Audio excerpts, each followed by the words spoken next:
प्रिय विद्यार्थियों, आज का हम टॉपिक शुरू कर रहे हैं। पिछला हमने टॉपिक पढ़ा था लॉक के बारे में, लॉक का सामाजिक समझौता सिद्धांत। हॉब्स, लॉक और रूसो ये सामाजिक समझौतावादी विचारक रहे हैं। लॉक के सामाजिक समझौते सिद्धांत के बाद थोड़ी सी चर्चा हम जो कर लेते हैं, लॉक के राज्य के संबंध में क्या विचार रहे। जो जॉन लॉक था उसके राज्य संबंधी विचार।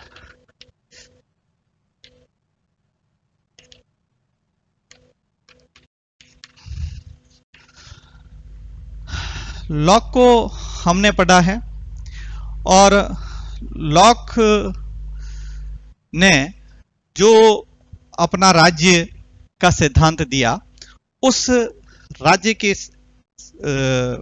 की उत्पत्ति हुई सामाजिक समझौते के सिद्धांत के फलस्वरूप वह राज्य कैसा था। वो हमने जब उसका राज्य का स्वरूप की हम बात करते हैं तो उसका जो राज्य था वो सीमित राज्य था। वह असीमित प्रभुसत्ता का उपयोग नहीं करता था। वह सर्वोच्च या यूं कहें असीमित शक्तियों का प्रयोग करने वाला, निरंकुश शक्तियों का प्रयोग करने वाला हॉब्स का राज्य नहीं था।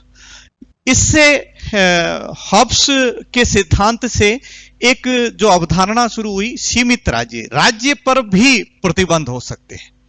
और ये जो सिद्धांत आया हॉब्स, लॉक का, हॉब्स के बाद वो ज्यादा लोकतांत्रिक था। राज्य की उत्पत्ति लोगों ने की है, हब्स का राज्य भी का निर्माण लोग कर रहे हैं, लेकिन वो राज्य वो निरंकुश राज्य होता है। लेकिन लॉक उससे आगे, और लॉक के इसी सिद्धांत के आधार पर जो विश्व में राजनीतिक व्यवस्थाओं का जो विकास हुआ, उसका आधार भी ये आपका सामाजिक समझौता सिद्धांत, जो सीमित राज्य का सिद्धांत वो था। इंग्लैंड में आज जो हम सीमित राज्य की कल्पना या राज्य का सिद्धांत देखते हैं, तो वह बहुत कुछ लॉक के विचारों से प्रेरित है। और जो ये सिद्धांत आए वो एक तरह से देखा जाए तो जनतांत्रिक थे, और बाद में जो जनतांत्रिक व्यवस्थाओं का विकास जो हुआ उसमें भी बहुत कुछ झलक इस सिद्धांत की देखने को मिलती है। अब ये जो राज्य संबंधी जो विचार हैं, उसमें हम यदि कुछ बिंदुओं पर चर्चा करें तो एक तो है राज्य जो है उसका जो आधार है वो क्या है कि राज्य किस लिए अस्तित्व में आया। वो ये है कि राज्य मानव कल्याण का साधन है। ये किस लिए आया? ये मानव कल्याण के लिए आया, कल्याण का साधन मात्र है। व्यक्तियों ने इसका किया तो ये साध्य नहीं है। राज्य वो साधन है, क्योंकि व्यक्तियों ने मिलकर राज्य का निर्माण किया, और ये जो व्यक्ति, अब उस समय व्यक्ति को वो साध्य मान रहा है, जैसा कि वो सामाजिक समझौता सिद्धांत में प्राकृतिक अवस्था का वर्णन करता है, और उस प्राकृतिक अवस्था में कि राज्य कैसा था या उस समय लोग कैसे थे। लोग सुखी थे, संपन्न थे, लेकिन वहां पर कोई नियमों को लागू करवाने वाली संस्था नहीं थी, और वो उस समय यदि कोई ऐसा होता तो उसको रोकने वाले नहीं थे। तो व्यक्ति उस समय भी वो कहता है कि सुखी थे, संपन्न थे, व्यक्ति साध्य। और इसी व्यक्ति को साध्य बनाते हुए व्यक्तियों ने क्या मिलकर किया? इस राज्य नामक संस्था की उत्पत्ति की। अब ये राज्य नामक जो संस्था अस्तित्व में आई, ये संस्था व्यक्ति के कल्याण के लिए आई, और ये व्यक्ति के कल्याण का साधन मात्र है। इसलिए वो ये कहता है कि शासक का उद्देश्य जो है वो समुदाय का कल्याण करना है, जो व्यक्तियों का कल्याण, जो वहां का समाज है उसका कल्याण करना है। और जो व्यक्ति के प्राकृतिक अवस्था के 3 अधिकार है, जीवन का, स्वतंत्रता का और संपत्ति का, इन तीनों की रक्षा ये राज्य करे। जो उसके अधिकार थे, नियम उस समय नहीं थे, ये नियम थे, लेकिन इन नियमों की व्याख्या करने वाला, नियमों को लागू करवाने वाला या इसको करने जो कोई संस्था नहीं थी। तो राज्य ये इस प्रकार से आया और ये राज्य इस मानव कल्याण को पूरा करेगा। दूसरी जो बात है वो है कि ये राज्य जो आया वो जन सहमति के लिए आया। राज्य का आधार जन सहमति। ये जो राज्य है वो जन सहमति से, क्योंकि लोगों ने समझौता किया, लोगों ने पहले समाज का निर्माण किया और फिर उस समाज के सदस्य के रूप में व्यक्तियों ने शासक के साथ समझौता किया। इस प्रकार के जो समझौते के द्वारा इसमें जो झलक है वो आपके इस जन सहमति की है। उसमें जो जनता, जो व्यक्ति है वो अपनी इच्छा व्यक्त करते हैं, यानी शासक जो आया वो जन सहमति से है, व्यक्तियों की इच्छाओं से आया है। इसका आधार अब राज्य की उत्पत्ति जो हुई वो जन सहमति से हुई, इसलिए ये जन सहमति इसमें महत्वपूर्ण है। तीसरी बात जो है वो ये राज्य सीमित सत्ता वाला है।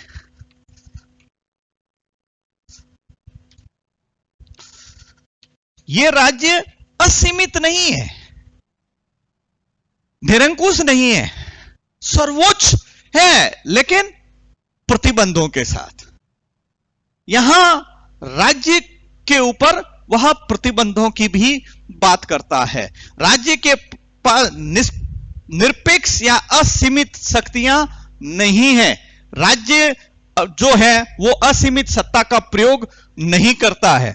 और ये यहां जो है वो इसको वो हॉब्स की तरह संप्रभु नहीं बना देता, संप्रभु कि ये है और इसका कोई विरोध नहीं कर सकता।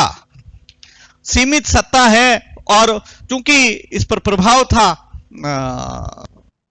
अपने उस काल का, उस काल में हुए परिवर्तनों का, चूंकि ये प्रजातंत्रवादी भी था, क्रॉमवेल के नेतृत्व वाली क्रांति भी देखी थी और 1688 की ग्लोरियस रिवॉल्यूशन जो इंग्लैंड में हुई थी उसको भी देखा था। तो इस कारण से इसने जो कल्पना की थी वो एक सीमित सत्ता, निरंकुशता को इसने स्थान नहीं दिया था। और एक और बात, ये जो राज्य था वो संवैधानिक राज्य,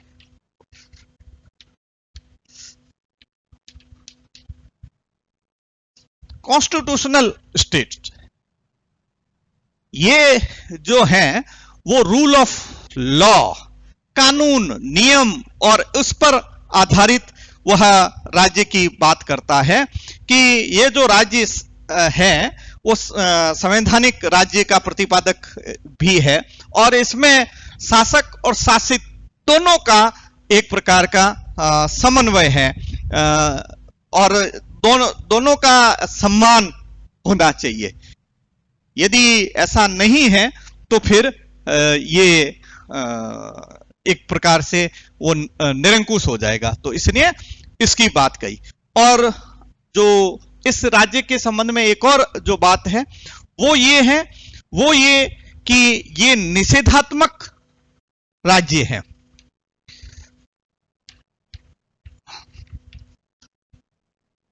ये राज्य वो निषेधात्मक है। निषेधात्मक का मतलब ये सकारात्मक मानव के नैतिक उत्थान, कल्याण उसकी चर्चा नहीं करता। वो ये कहता है कि इसके पास ये जो उसके 3 अधिकार थे, जीवन का, स्वतंत्रता का और संपत्ति की रक्षा का, इसके लिए वह राज्य अस्तित्व में आया है। तो इसके उसको वही काम करने चाहिए। राज्य का कार्य क्षेत्र विस्तृत नहीं हो, बहुत ज्यादा उसको राज्य को अधिकार देने के पक्ष में नहीं है। राज्य उसके नैतिक उत्थान, कल्याण और जो जो लोक कल्याणकारी जो राज्य की अवधारणा आजकल हम देख रहे हैं, वो राज्य के उसमें नहीं आती। वो उसके अधिकार क्षेत्र में केवल ये है कि वह राज्य यही करे, इससे आगे वह राज्य नहीं करे। क्यों? क्योंकि यदि राज्य इनसे आगे उसका वो करेगा, तो जो चरित्र को सुधारना या नैतिक कल्याण और उसकी चर्चा करेगा, तो वह राज्य फिर व्यक्ति के हर काम में हस्तक्षेप कर देगा। तो इस प्रकार से वह राज्य के इन कुछ विचारों की चर्चा करता है। इसमें एक और चीज जो हमारे सामने है, जो हम थोड़ा देखना चाहेंगे,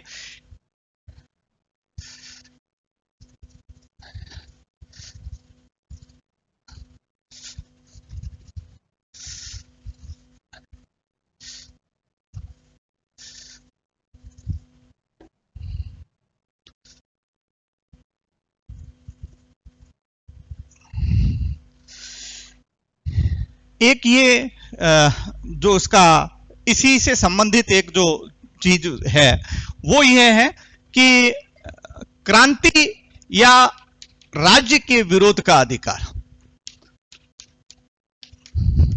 अमूमन राज्य के विरोध का अधिकार नहीं दिया जाता, लेकिन लॉक अपने सिद्धांत में वह राज्य के विरोध का भी अधिकार देता है।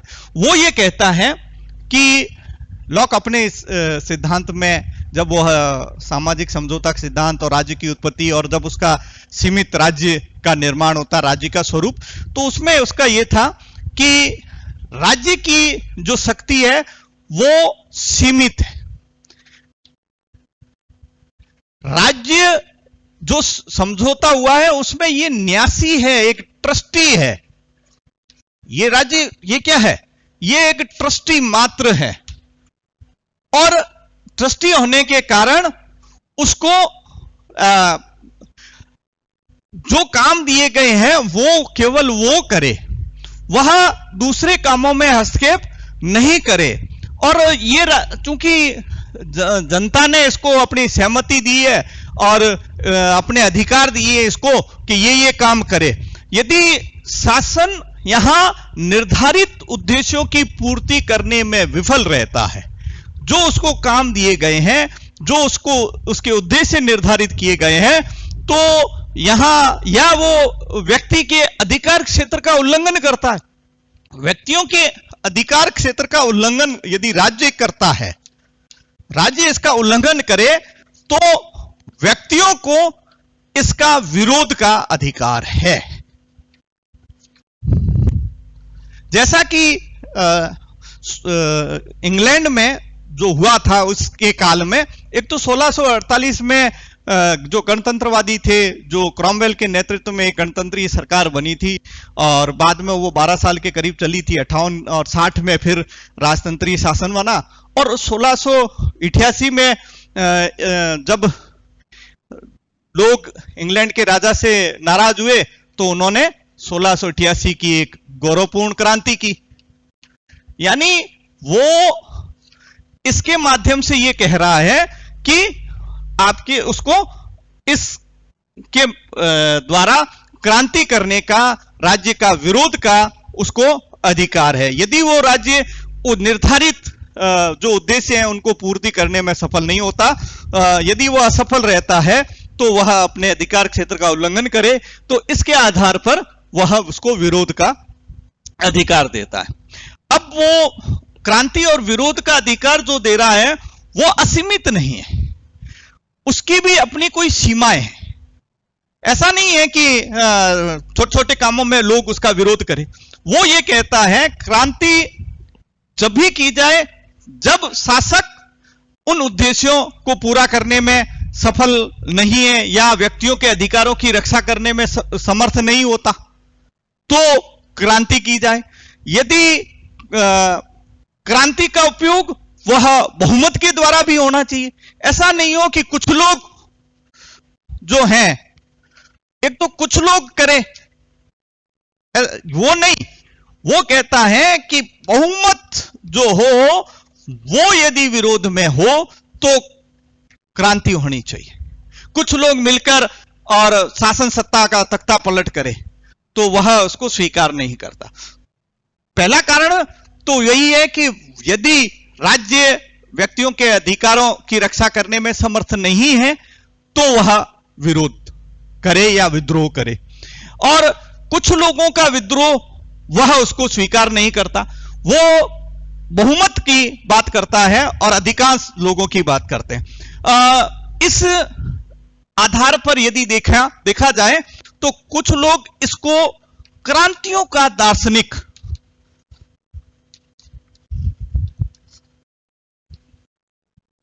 फिलोसोफर ऑफ रिवॉल्यूशन, क्रांतियों का दार्शनिक भी इस लॉ को कहते हैं। यानी इसने क्रांतियों का समर्थन किया और इसका प्रभाव अमेरिका की जो बाद में क्रांति हुई थी जेफरसन के नेतृत्व में, उस पर भी इसका प्रभाव पड़ा। कुल मिलाकर यदि हम बात करें तो जनतंत्र के बीच इस सीमित राजसत्ता या सीमित सत्ता वाले इस शासन के सिद्धांत में हमें देखने को मिलता है। ये हमारा लॉक का एक महत्वपूर्ण अंश था, वो हमने आपके सामने रखा। आप सभी का धन्यवाद। Thank you.